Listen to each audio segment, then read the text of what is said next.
So, welcome everyone. I'm very, very delighted to have the opportunity to have this interview with Miss Sinu Joseph. So, welcome, Sinu Ji. Thank you for making time to talk with me about Ayurveda menstrual awareness. And please allow me to introduce Sinu Ji to all of you who might doesn't know her. Sinu Joseph is the co-founder and managing trustee of Mitri Speaks Trust.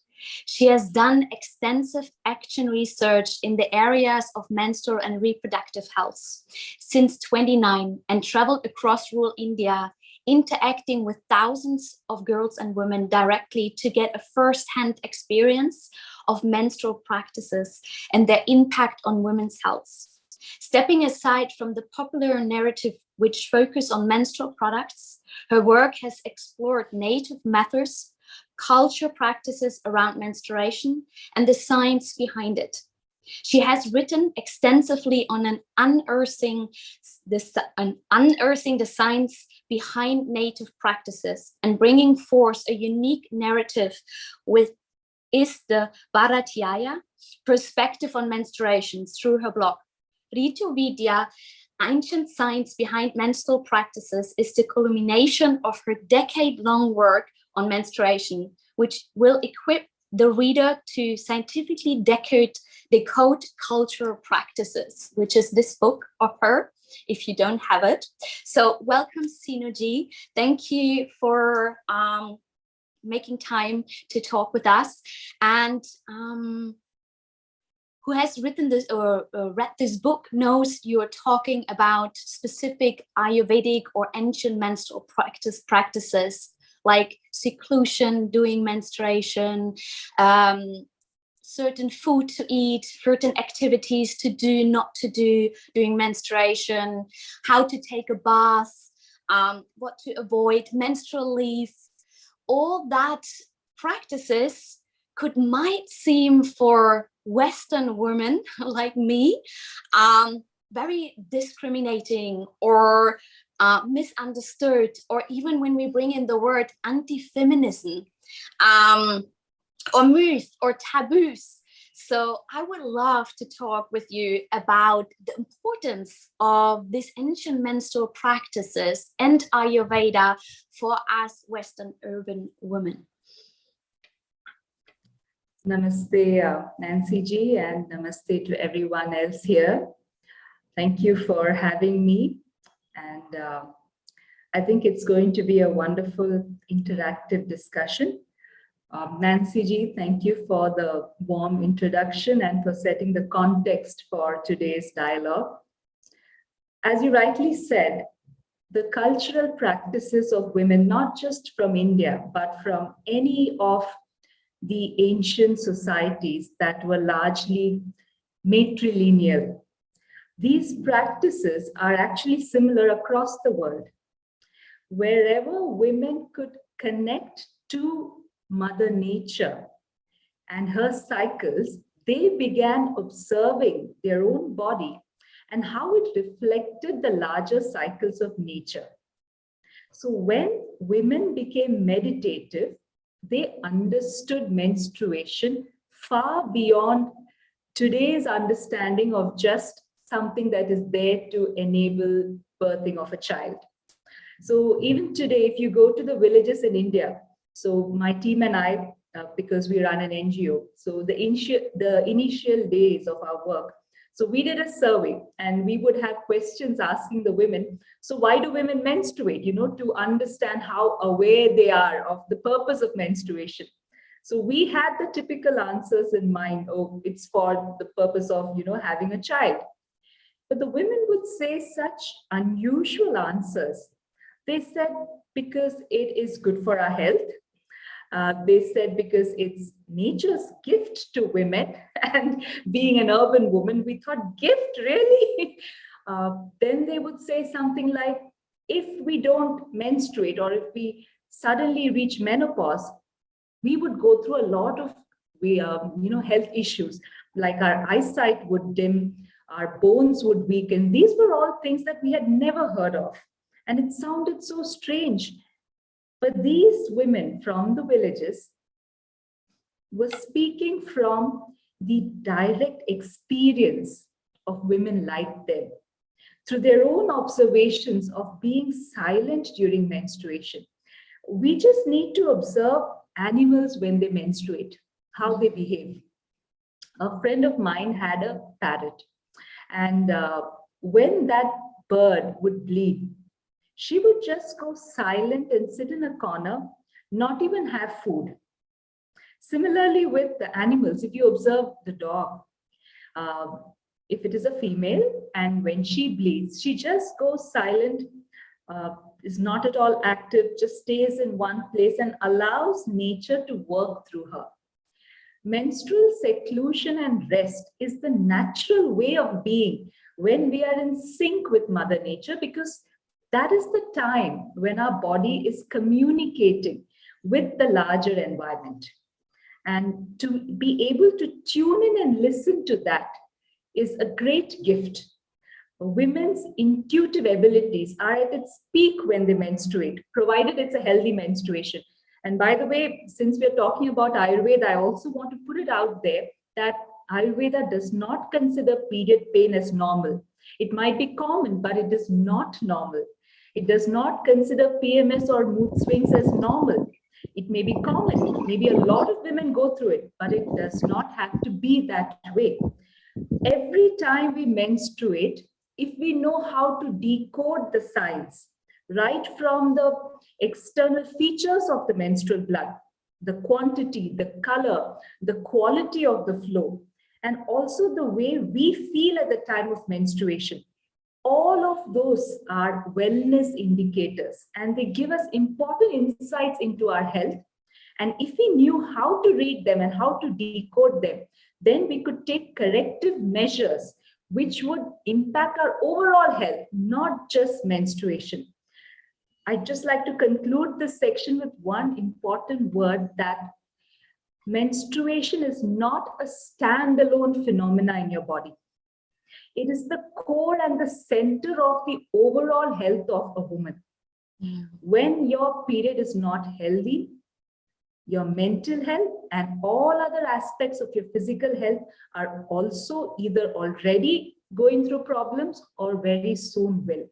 This is a very important thing to understand, and Ayurveda gives us this holistic perspective of menstruation. Nancy ji? Absolutely. I so much agree to that. And we have a lot of Ayurveda friends here joining us, my Ayurvedic colleagues. So we can bring in some Ayurvedic terms. As you said, the menstruation is an opportunity for us women to cleanse. So to cleanse ama out of the body. And I see that when I teach that in my practice, women are so surprised when I said it's actually a gift. What we women have every month to cleanse ama out of the body, and seeing menstruation as an overall insightful reflection of our own health. And it's so important to take care of that. But you also speak quite a lot about your talks on YouTube about menstrual leave. And I'm fortunate because I'm my own boss. So I actually just come out of menstrual leave.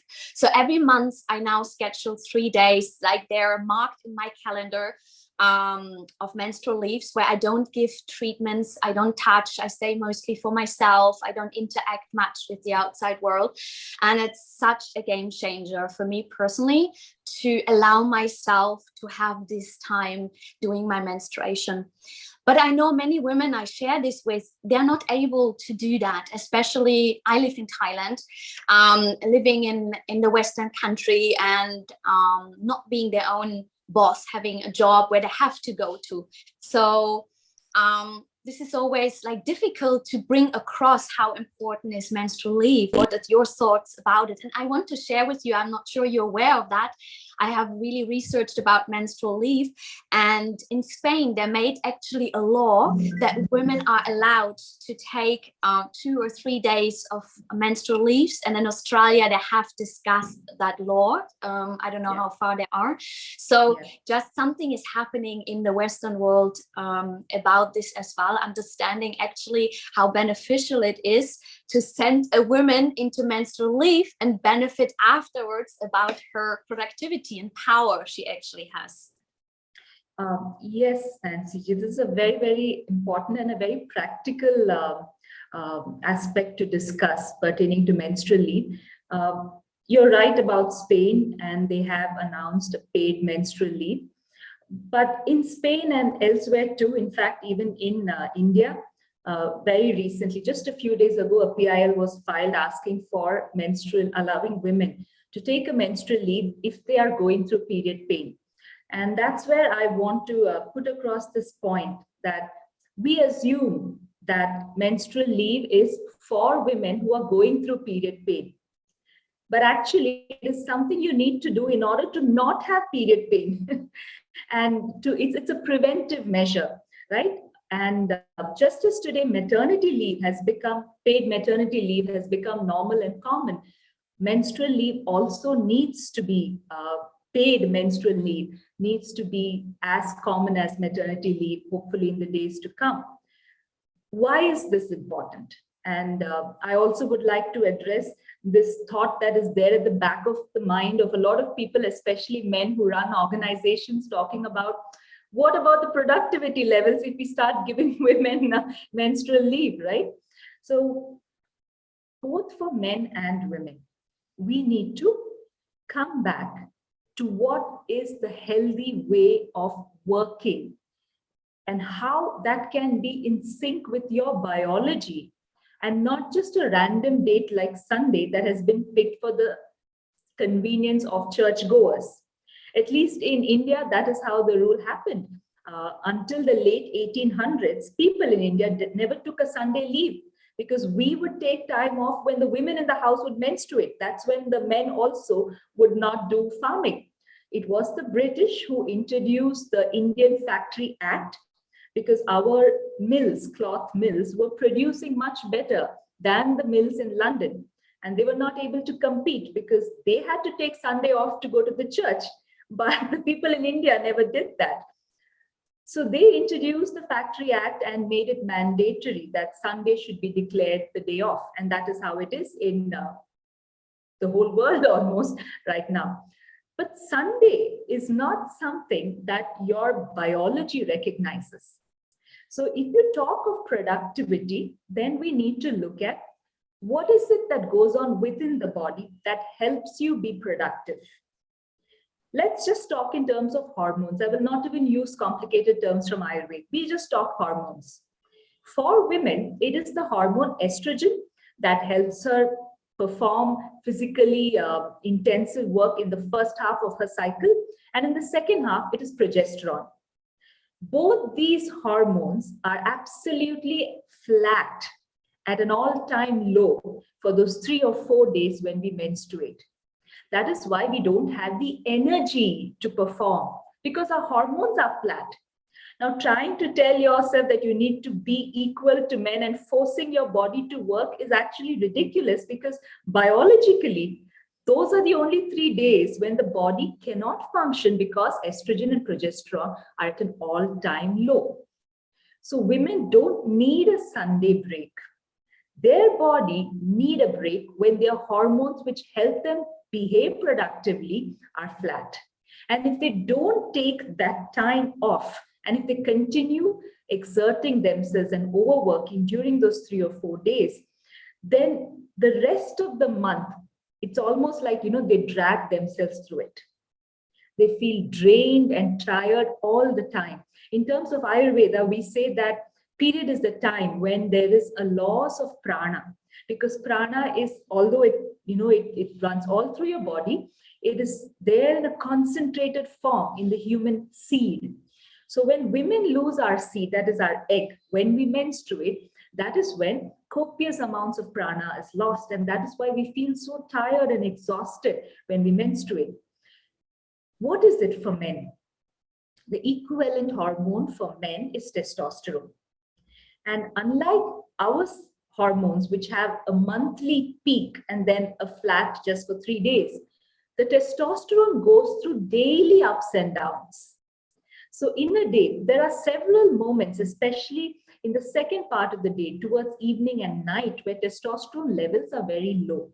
And that is why men often need stimulants, whether it's coffee or alcohol or a cigarette or something stronger. They often need stimulants to keep up their energy levels because the testosterone level keeps dipping.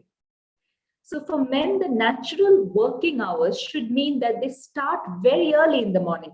In India, we call it the Brahma Muhurtam, about 1.5 hours before sunrise. That is the healthiest time for people to wake up. You start really early, you work through the time when the sun is up, because that will give you a natural energy. You do yoga and pranayam, so then your dependence on substances goes down, and that helps to maintain the testosterone levels without depending on external substances.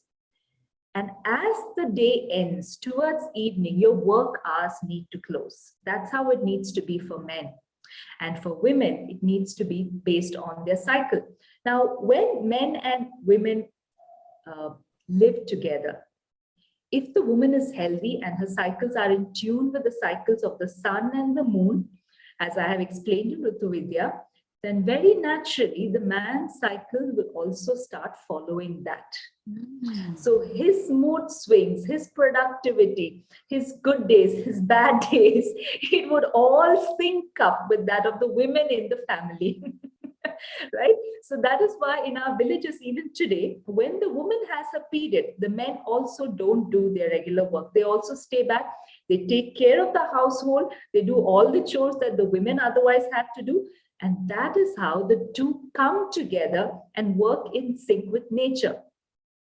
Obviously, for this shift to happen at a systemic level, it's going to take a long time. But I think the introduction of a menstrual leave, a paid menstrual leave, at least as an optional choice given available for women, should be there. And I think we should not keep conditions such as only if she has period pain.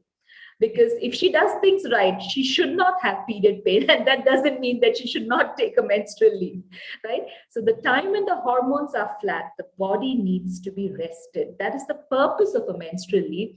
And I think if we proceed with that awareness, at some point or the other, each of us as individuals can make that choice. Maybe we lose out on the income of those few days. Maybe you make up for that by working on 3 other days that are Sundays or any other weekend, because your body doesn't need rest then, but your body absolutely needs rest during your period. So let us begin by being aware of this ourselves and seeing how we can make shifts in our life. And I think when many of us have the same intention, the universe receives it, and the systemic change happens as a natural outcome of that. Yes. Yeah.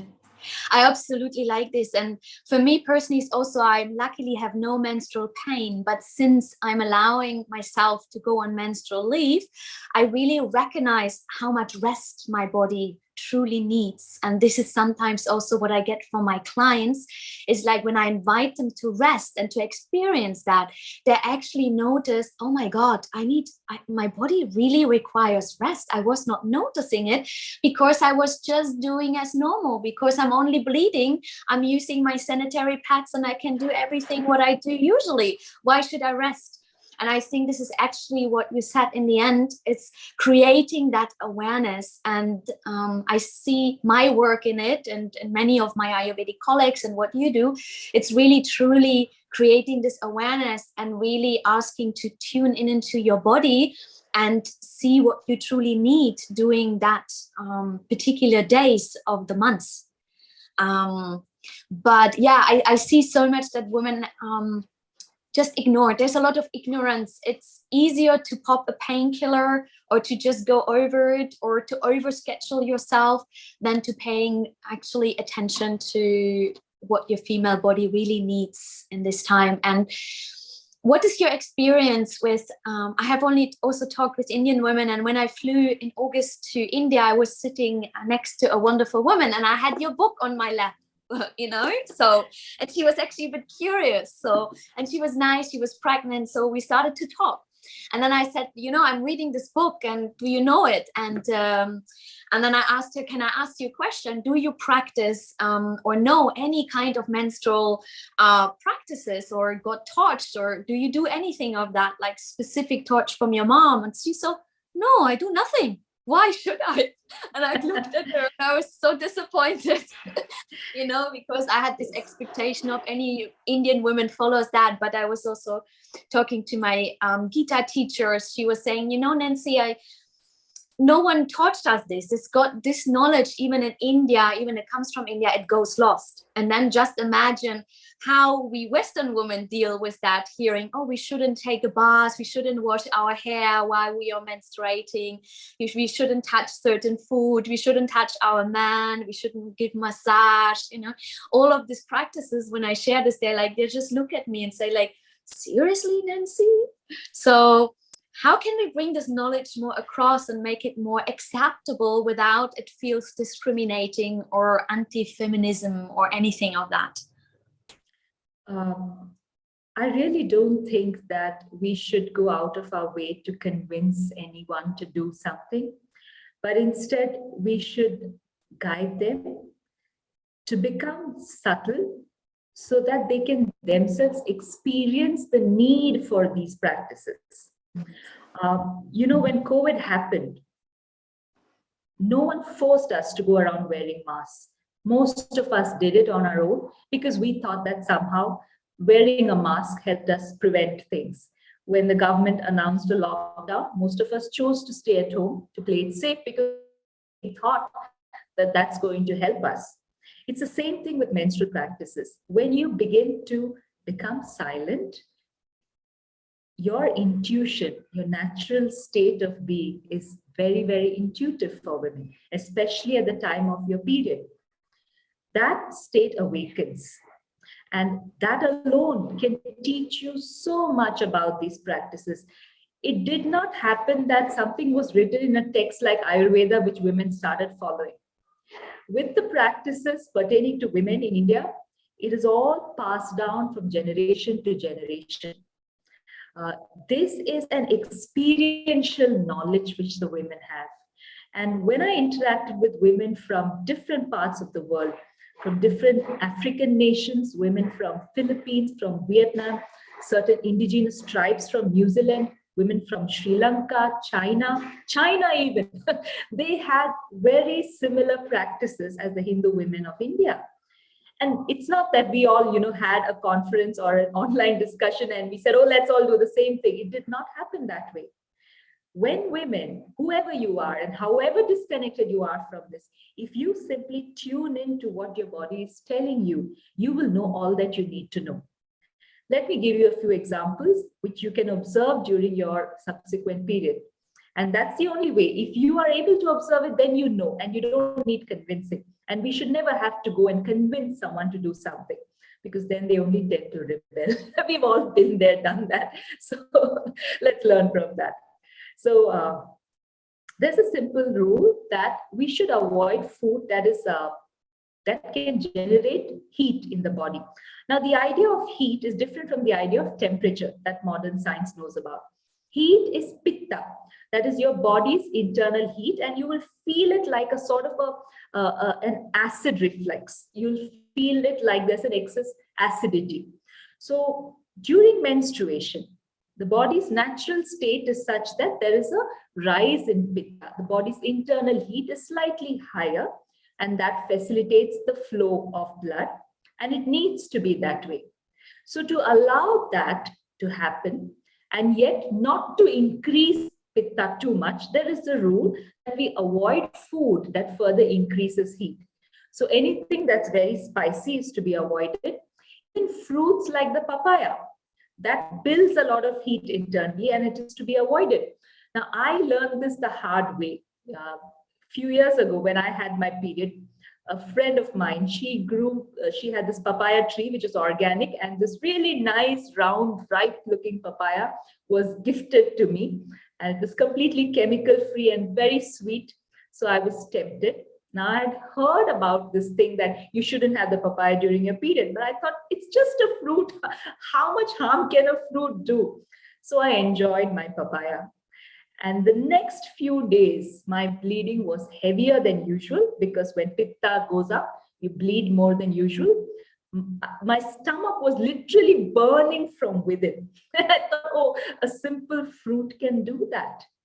Anything sour, pineapple, oranges are to be avoided during menstruation. They again increase pitta. So just observe what your body is going through when you bleed.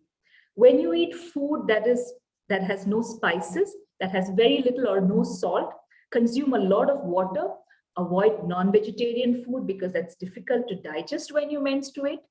When you do these simple things, and if you can do it a week before your period, you will know that it makes a world of difference in the way you experience bleeding itself. So that's the way to know it. Do it and know it experientially.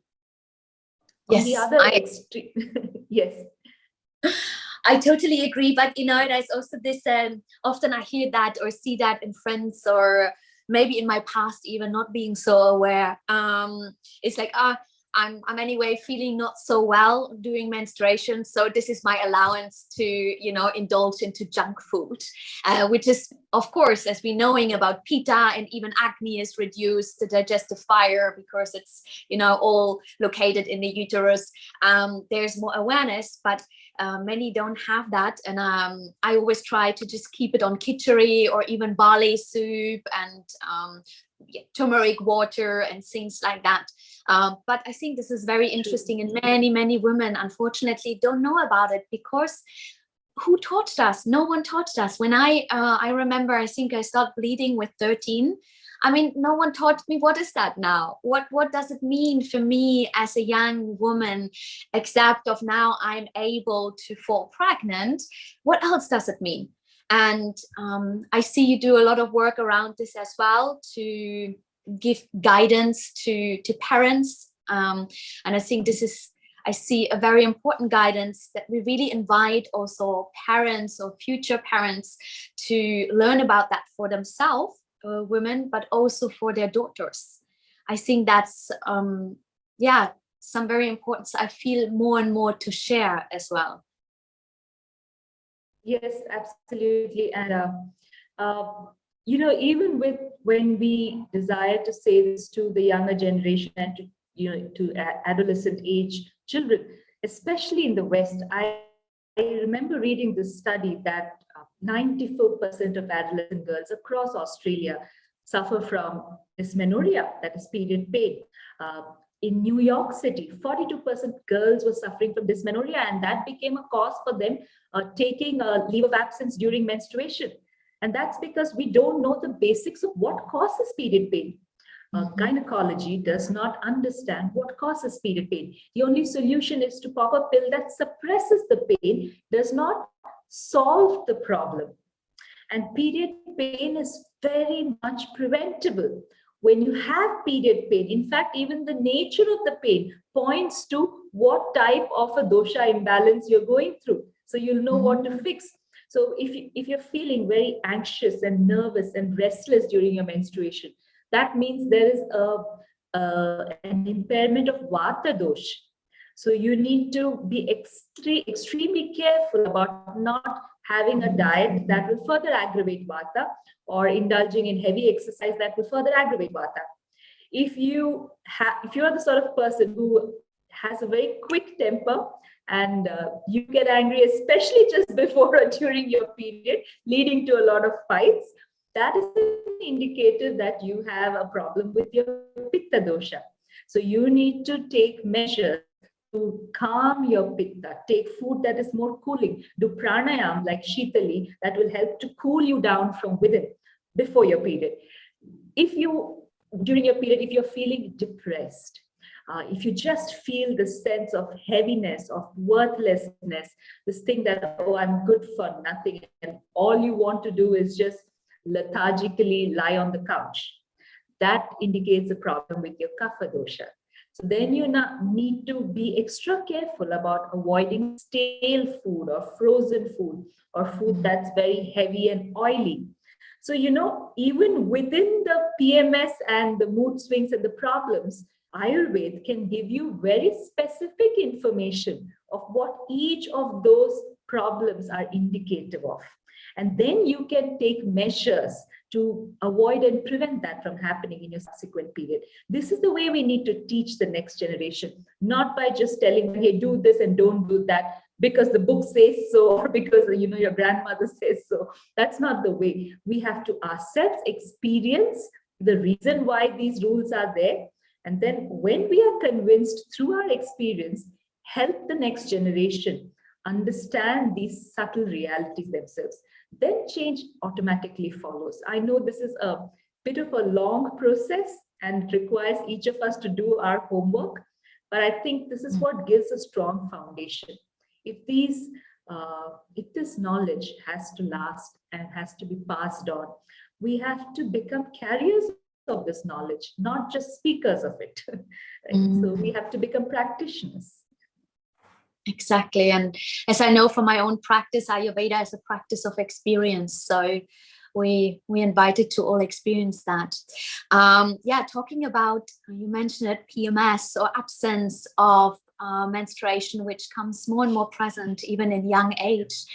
I see in my own practice with my clients, almost every woman comes in with menstrual disorders or disease or imbalances, and particular PMS, but also particular absence of menstruation from very young age, or endometriosis. And I had a very interesting conversation yesterday with one of my friends. I wasn't aware, but she actually suffers from stage 4 of endometriosis.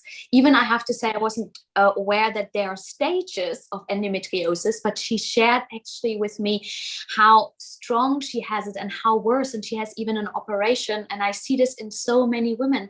What is your thoughts on that? Why endometriosis is so increasing? What is it behind, from lifestyle, Ayurvedic perspective, the science? Very important question, Nancy Ji. And what I'm about to tell you is not something that's written in any book, but if we understood the fundamentals of Ayurveda and of how menstruation works in the body, then we will understand why endometriosis happens. For those who may not be aware, modern science's understanding of endometriosis is again the symptoms of it. How does it manifest? So what they observe and they find is that in patients suffering from endometriosis, there is a retromenstruation, that is a reversal in the flow of menstrual blood. So the endometrium lining, which is what sheds during your period, instead of flowing down and out, it turns direction and flows upwards into the uterus via the fallopian tube, into the abdomen. And sometimes it goes as high up as the heart. Even the eyes. Found in the eyes. Yes. Yeah. So, and when such women bleed, because this is all the endometrial tissue, which is deposited in different parts of the body, this tissue, wherever it is deposited in the body, starts to shed simultaneously. And it is such a painful condition. Now, there are no answers in gynecology as to why the menstrual blood flows in a reverse direction against the body's natural downward gravity. And if you don't know why this happens, what can you do to prevent it? The only solution that modern gynecology has is surgically remove these endometrial tissues that has been gone and latched onto different parts of your body. That's the only solution they have. Now, through Ayurveda, this is the understanding of how this could happen. We understand gravitational force in the outside external world. It is what keeps us seated in our chairs, and that's why we are all not floating around, right? So in our Indian sciences, there is this understanding that whatever is in the macrocosm, that same phenomena also occurs in the microcosm, which is your body. So if there is a gravitational force in your environment, there is an equivalent gravitational force in your body. And that is what we call the apana vayu. We call it the apana vayu. And this apana vayu, it operates in the lower part of the body. near the reproductive and excretory organs. And this is what facilitates the downward movement of the waste from the body. It is what facilitates the downward flow of menstrual blood. At the time of natural birthing, women whose apana vayu is not blocked will deliver very easily. Men, when they have to ejaculate or the release of the semen, it is the same apana vayu which facilitates it. So all the downward and outward moving processes of the body are governed by this body's gravitational force called apana vayu. Now, if the menstrual blood has to turn its direction, that essentially means that the body's gravitational force is blocked or has itself turned direction, and it is simply carrying the blood with it. How does that happen? How can the downward moving apana vayu turn direction? Anything that you do during your period which puts your body against gravity will cause the apana which is flowing downward to block and turn. Let me tell you something that all of you can observe during your next period.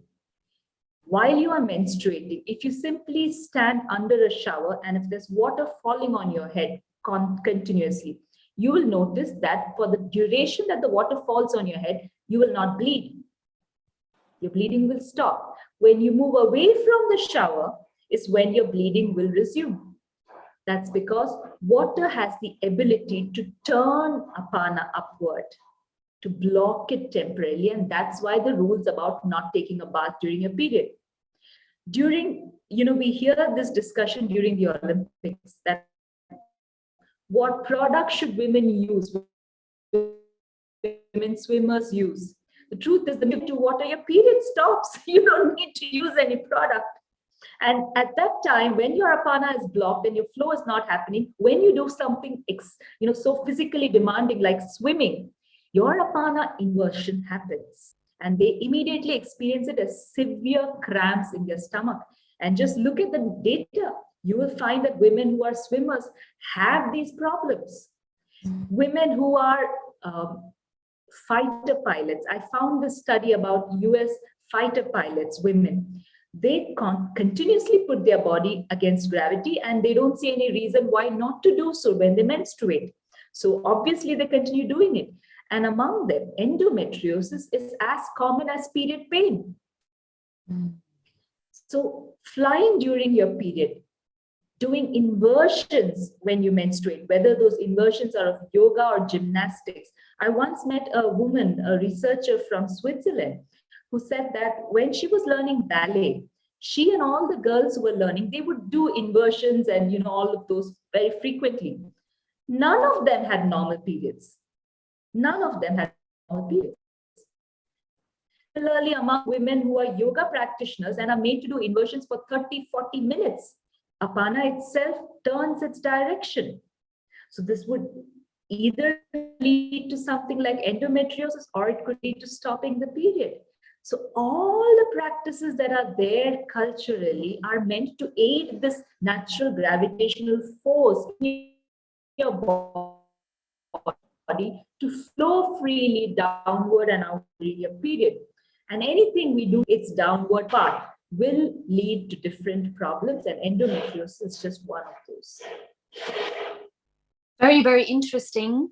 What is your lead or your thoughts on it?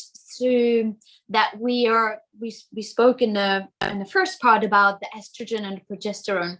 So estrogen is rising in the first part to ovulation, progesterone hits in, and then both lowering down during menstruation. So I was reading about that estrogen too much estrogen we consuming, or there is too much estrogen in us women, that also leads to endometriosis. So we are either consuming food which has too much estrogen in, or not estrogen themselves, but triggers the estrogen production, or we are taking it through pollution or through cosmetica or anything what comes outside.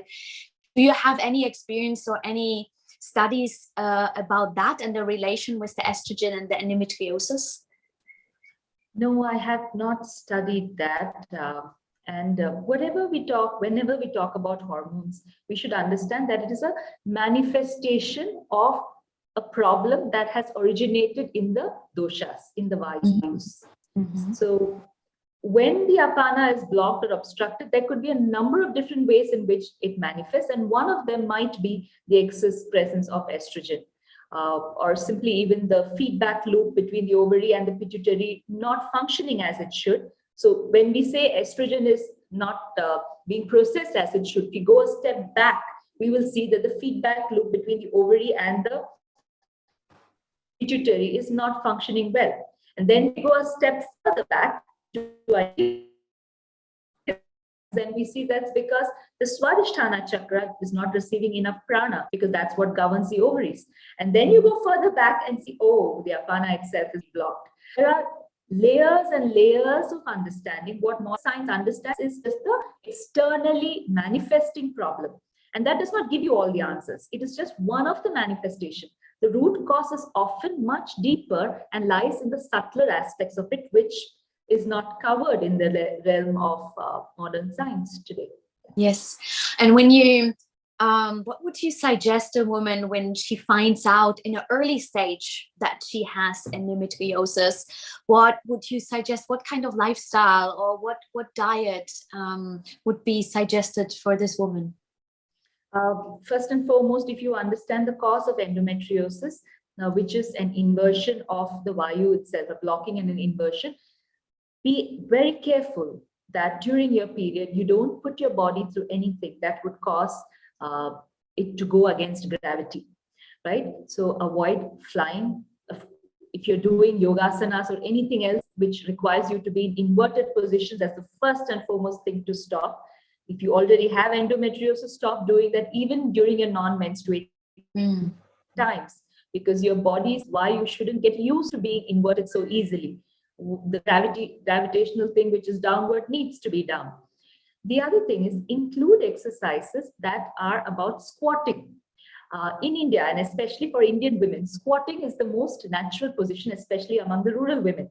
So all the household work that they did, cooking, cleaning, bathing the children, decorating the threshold and the front yard of the house with, rangoli, all of that was done by squatting. When you squat, the apana stays downwards. Even the Indian style toilets require you to squat, because when you squat is when the body's gravitational force goes nice and out. So practice squatting in whatever way that, even if in a gym, if you have exercises that are about squatting, do more of that, include more of that. And that's a general rule for all women. Don't do it during your period, because if you're bleeding and if you squat, you will bleed more heavily. And in fact, if you notice among Muslim women, they don't do the namaz when they have their period, because the position of the namaz is Vajrasan. And Vajrasan further triggers the same apana vayu and you could bleed more. That's why they don't do that. So in every culture, we had this understanding of what the body needs.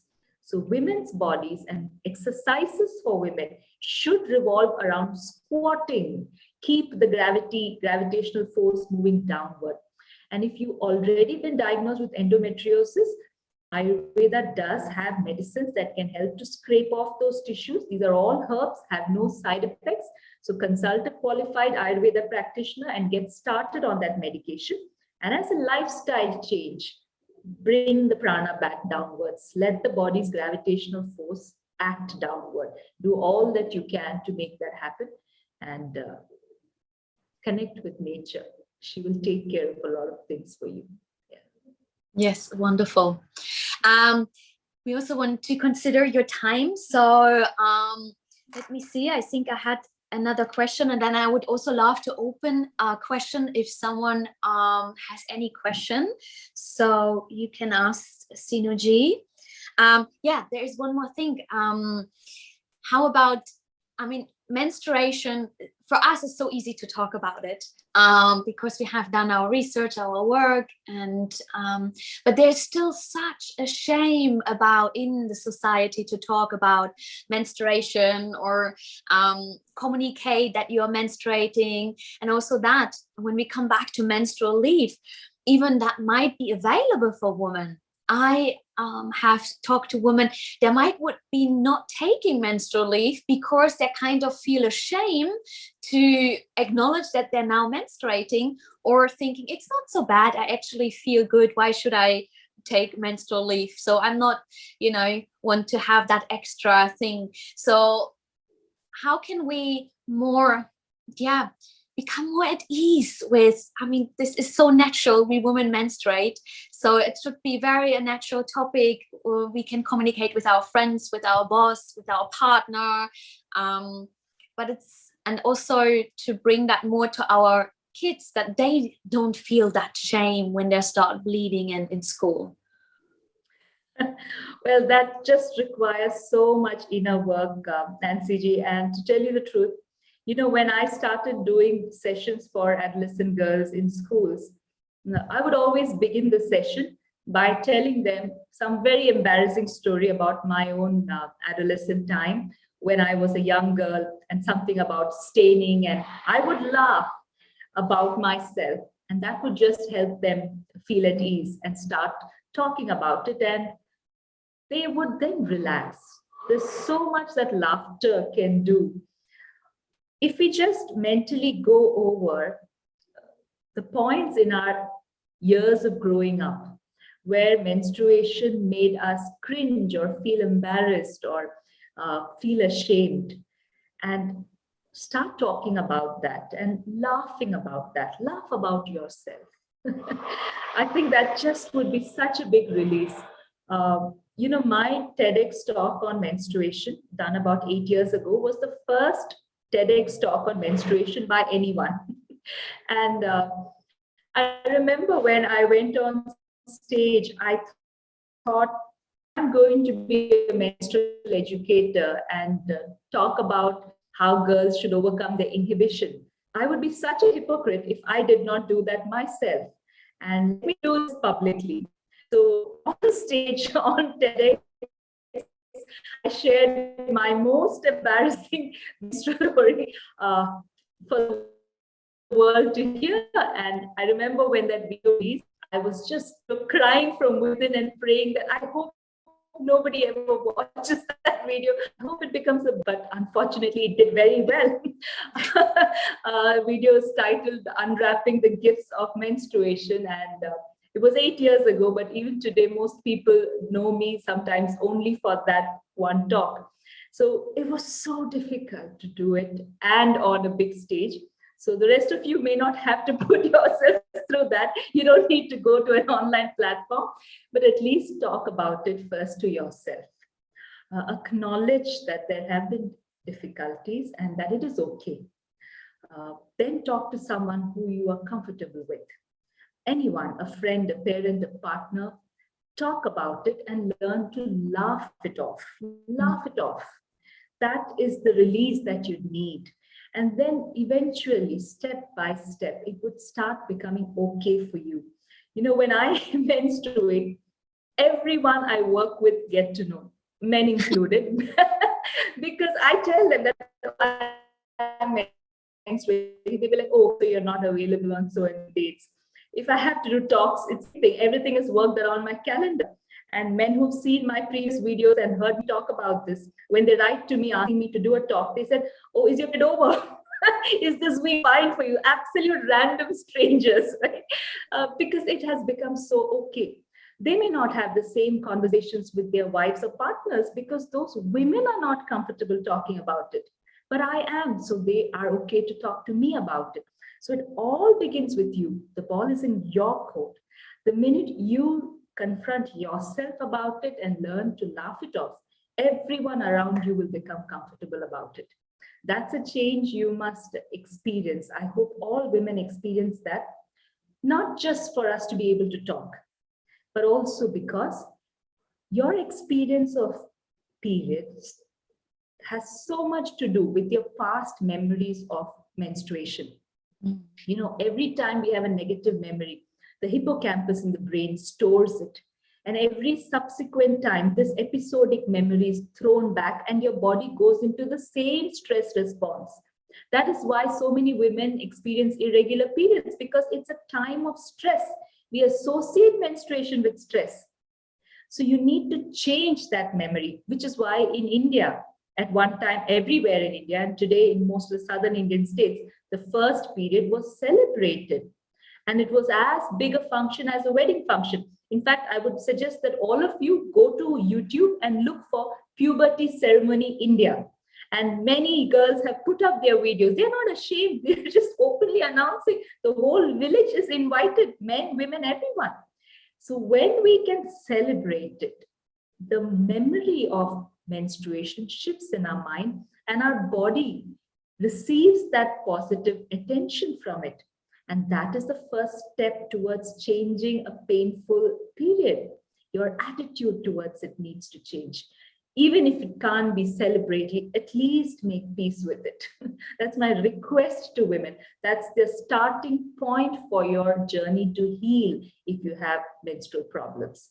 Start accepting it, start welcoming it.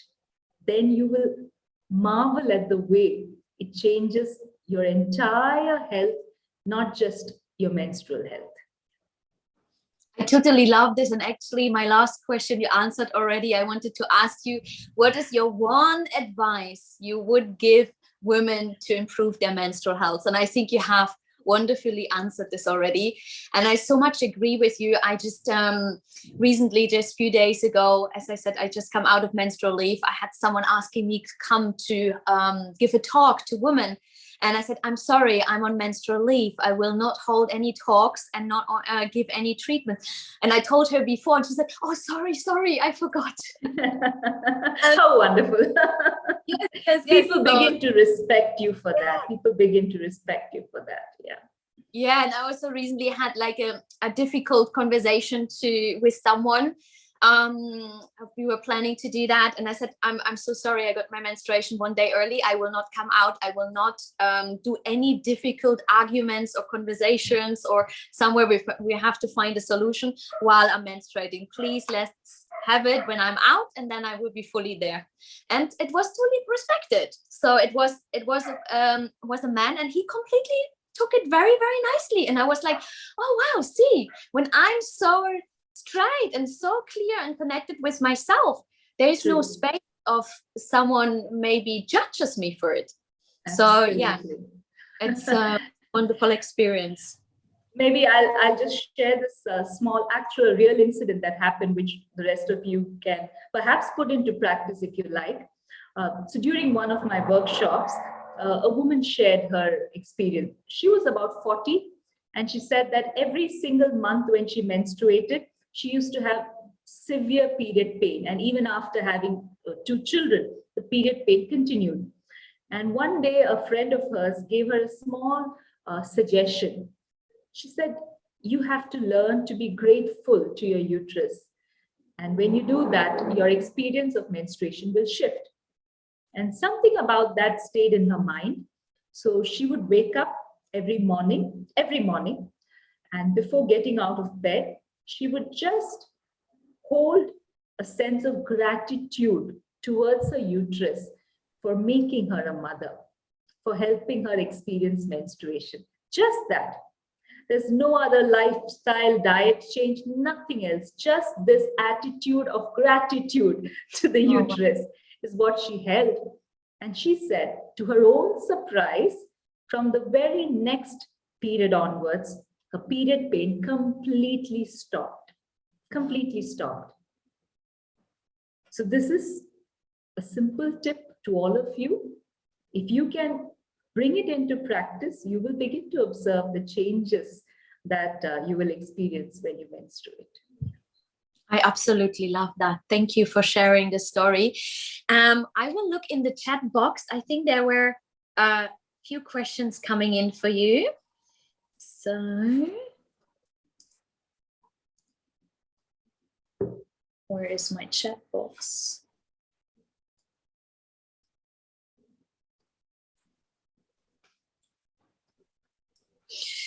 So, namaste, everyone. Okay, beautiful. Maura says, as mothers, I see the wave of change starting with how we care for our daughters and the conversations we have with them. But we also need to educate our sons so that they support their sisters and wives. I'm so delighted by this webinar. Enlightened. Thank you. Yeah, wonderful. Thank you, Maura. Thank you. It's very beautiful and so true. We forget to educate the sons that they also get a healthy relationship to women menstruating in an early age. Absolutely. Justi, I hope I say the name right. What would you recommend to be aware of if the cycle is becoming irregular, sometimes quite long, 40 to 50 days? Also, what dosha imbalance it might indicate if menstruation blood is more brown or unusually little. Perfect. You've just pointed out the signs of an impaired vata dosha. I have elaborated this in the book. If vata dosha is very high, the flow will be very scanty. The color of the blood will be brownish, and you could even have amenorrhea, which is delayed or missing periods. One of the common reasons why this is increasingly happening for women today is because of excessive exercise. There's something called athletic amenorrhea. And if the prevalence of amenorrhea is around 10 to 16% in normal population, among athletes, it's around 50 to 60%. So you see, there's a huge difference, and there are many studies about this. When your body is exercised beyond its capacity, then vata dosha gets badly aggravated. If you continue exercising during your period, vata dosha is badly aggravated. So to bring back that balance, start including food that is more warm, avoid food that is cold, include a few natural spices, because you need some heat to be able to bleed. So a slight natural spice, or even fruits like papaya could help. Avoid anything that's frozen, that's cold, that's stale. Ayurveda, of course, has a lot of medicines and remedies to do it. And remember to squat a lot. Somehow everything is rhyming. So squat and allow the blood to flow out with ease. Yeah. But that shows an impairment of vata dosha. Yeah. Thank you. Thank you. So let's see. Ishmet, does using menstrual cup during menstruation cause the apana vayu to move or behave in the upward direction? Very important question, and this is something my Ayurveda physician helped me understand, because I used to use cups before I switched to cloth. So if you are a pitta type woman and if you bleed a lot, then maybe on the second day when the bleeding is slightly heavy, you can get away using a cup. But especially if you are a vata type woman and your blood flow is already scanty, then using a cup, or in fact even a tampon or anything that blocks the natural opening, can cause the apana to block. And when it's continuously blocked, it has to find a way to go, so it changes direction. So menstrual cups could also lead to endometriosis. That is what my Ayurveda physician told me. Therefore, I wouldn't recommend it unless it's unavoidable. If it is so, then use it only on the very heavy bleeding days. So that anyway, there is that force which is a little bit more, so it's all right. But even then, if you can avoid it, it's better.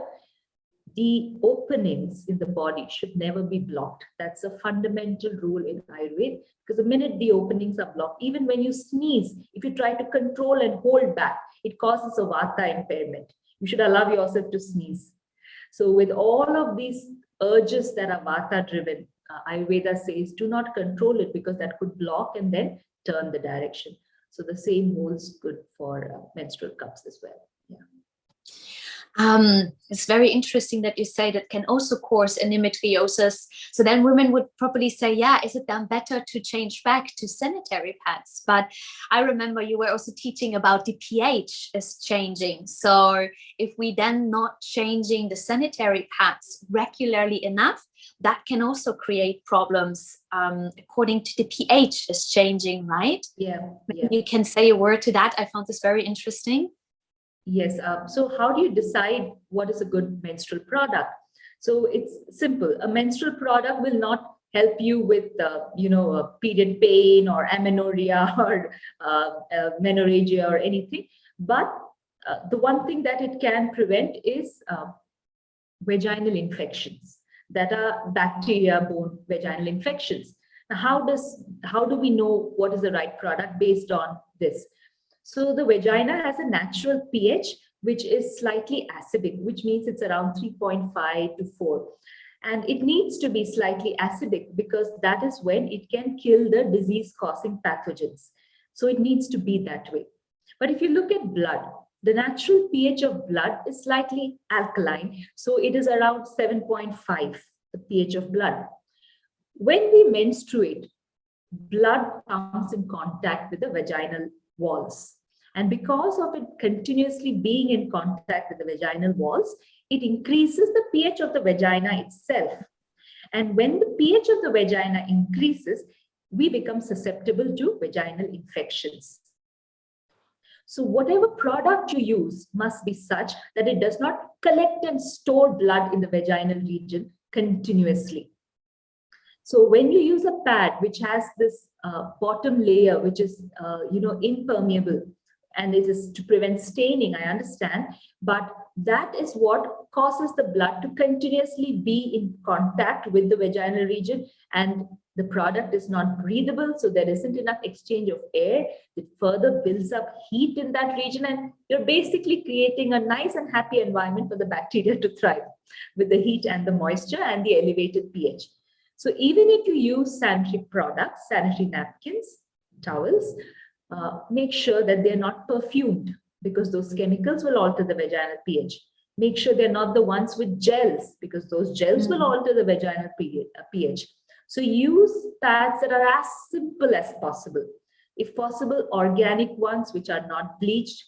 If possible, ones that don't are not obsessed about preventing staining. So you should have to change the pad every 3 to 4 hours at least. When you use something like cotton cloth, it is naturally breathable.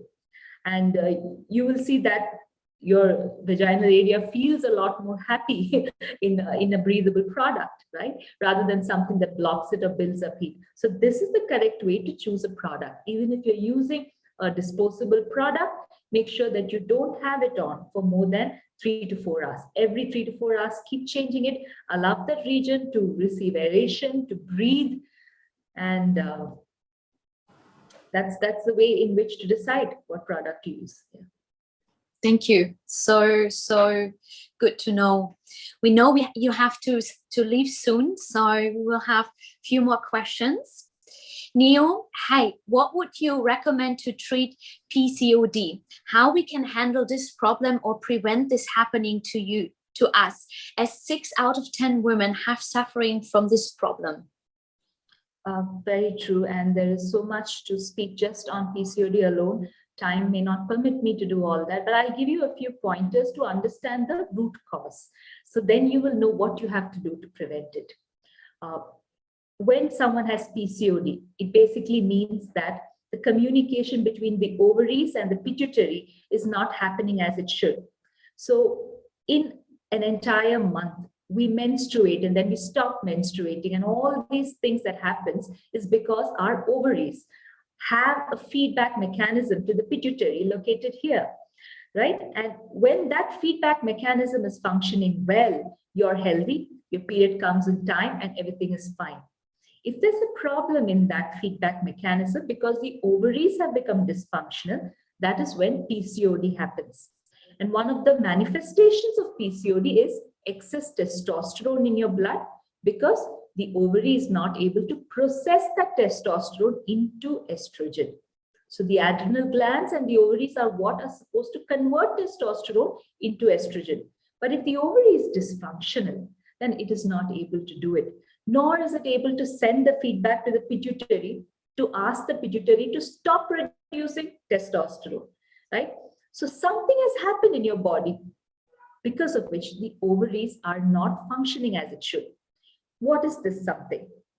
If you go deeper to the level of prana, It fundamentally means that there isn't enough prana going to the ovaries, or rather, there isn't enough prana going to the chakra in that region, Swadhisthana chakra, which in turn is responsible for maintaining the health of the ovary. Why is that happening? Why is prana not going there? There could be multiple reasons. One very common, simple reason is the clothes we wear. If you wear anything that restricts the flow of blood in your reproductive area, in your pelvic region, you are preventing blood flow, and blood is a carrier of prana. The more you wear figure-hugging clothes in the pelvic region, the more you're making it difficult for the ovaries to do what they should. So in the villages here, girls are even told not to sit with your legs crossed. Don't sit with your legs crossed. Don't wear tight clothes. So that's where Indian women wear saris. If you observe our clothing, the lower half of it is always free-flowing and loose. Because you must never wear clothes that will, prevent enough flow of blood in the pelvic region. That's a very simple but a very, very important thing to keep in mind for the health of your ovaries. The other thing, and this is especially for practitioners of yoga and meditation, and in India also when we go to certain temples, there's a feedback between the ovary and the pituitary. The pituitary is this region where I have worn the red dot, which we call the kumkum. And this is worn especially to keep the pituitary gland active. If we do certain practices like excessive meditation, then only this chakra, the Ajna, gets triggered. And at the same capacity, the Swadhisthana chakra, which governs the ovary, is not triggered. So all your prana is going up and you don't have enough prana going down. So that is when this mismatch happens between your lower chakras and your upper chakras, and then the feedback mechanism gets affected. Minute the feedback gets affected, there's excess testosterone, PCOD. Similarly, and this is again a very fundamental thing, if you engage in activities that increase your testosterone levels, your ovary cannot convert all of it into estrogen. And then the ovaries becomes overloaded. So what could cause excess testosterone? And you'll be surprised to hear this. There is a study. You can Google testosterone women chess and you will find this study. What they found was they measured testosterone levels in women who were competing in a game of chess. I'm not even talking about something that was physically demanding, a game of chess. And they found that the woman who won the game of chess had elevated testosterone levels, whereas the woman who lost the game of chess, her testosterone levels remained the same. What does this show? Competitiveness, aggression. These are tendencies which require the body to produce more testosterone. So the minute women engage in work or activity which makes them aggressive or competitive, it changes you internally. Because what gives you that aggression is testosterone. To facilitate that competitive nature, your body produces more testosterone, but your ovaries can't handle all of it. So then your ovary becomes overloaded. That is why in the Indian culture, women were always encouraged to do things that are more feminine. What we meant by feminine was basically that which does not make you behave like a testosterone-driven man. Testosterone works well for men, but the minute it happens to women, PCOD is one of the consequences. So these are just a few of the pointers so you can understand at a deeper level what causes PCOD to manifest, and then you will know what are the preventive measures to take. That makes also totally sense in the society we are living, where women want to be equal with men and all the feminism, that PCOD is also rising. I think I'm going to leave feminists either very angry or very confused. Sinuji, it's 5:39. Do we have time for one more question, or you need to leave us? I think I will have to leave, but those of you who are interested in this, you have my book, Rutu Vidya. It's available across the world. via Amazon. It is also available on Kindle. There is also an online course with more than 25 hours of my lecture on Rutuvidya. You can just Google Rutuvidya and you will find all the resources pertaining to it. So what I've told you are just tiny bits and glimpses. So there's much more already available out there. And I hope that all of you will become practitioners, not just people who read. And I hope that you experience menstruation beautifully, peacefully, and you become Prakriti itself. Prakriti is Mother Nature. I hope that you all get to experience that. Thank you. Thank you for having me. Thank you so much, Sinuji. Thank you so much. It was really, really interesting, delightful, and I took a lot from this, and I hope everyone participated as well. Sorry we couldn't answer all the questions came in. Thank you so much. We let Sinuji go. I would stay for another 10-15 minutes online here. If someone else has a question to me or want to discuss something, you can stay online.